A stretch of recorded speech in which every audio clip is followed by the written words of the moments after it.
انظر أخ الإيمان والإسلام إلى عظيم مكر اليهود، بل لعظيم مكرهم كانت آخر وصية أوصى بها النبي صلى الله عليه وعلى آله وسلم أصحابه أن اطردوا اليهود من جزيرة العرب، لا يبقى على جزيرة العرب يهودي، فإنهم إذا بقوا عتوا في الأرض فسادا. وما يرى المسلم اليوم من الواقع المشاهد، وما يرى في حال أمة الإسلام اليوم في تمزقها وتشتتها وتسليط الحرب عليها، وهكذا في سلب ونحب خيراتها ومقدراتها، وهكذا في ضعف أمنها وفي شتات أهلها وتفرق أهلها. هذا بسبب أعداء الإسلام، على رأسهم اليهود والنصارى.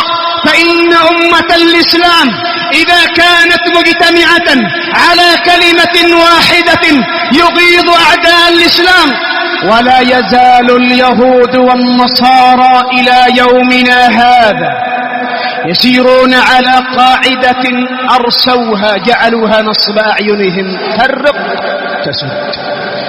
وما تراه اليوم من تسليط العداء على أمة الإسلام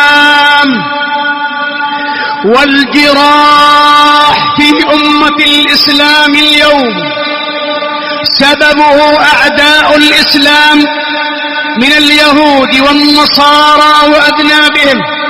بل من المصيبة أن أمة الإسلام جهلت أعداءها، جهلت بعدوها الحقيقي الذي يسعى ليل نهار إلى طمس معالم التوحيد والعقيدة وطمس معالم الإسلام العظيم.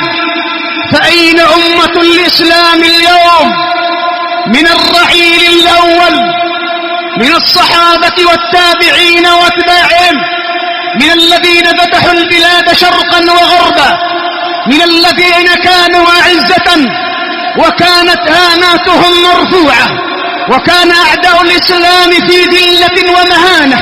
رحم الله الإمام البيحاني إذ يقول: كنا ملوكا على الدنيا وكان لنا ملكا عظيما وكنا سادة الأمم. كسرى وقيصر والحاخام دان لنا، وأمرنا كان بين السيف والقلم. واليوم قد نكست أعلام دولتنا وأصبح الكل منا غير محترم. اليوم قد داس أقوام جبابرة كنا ملوكا وهم كانوا من الخدم.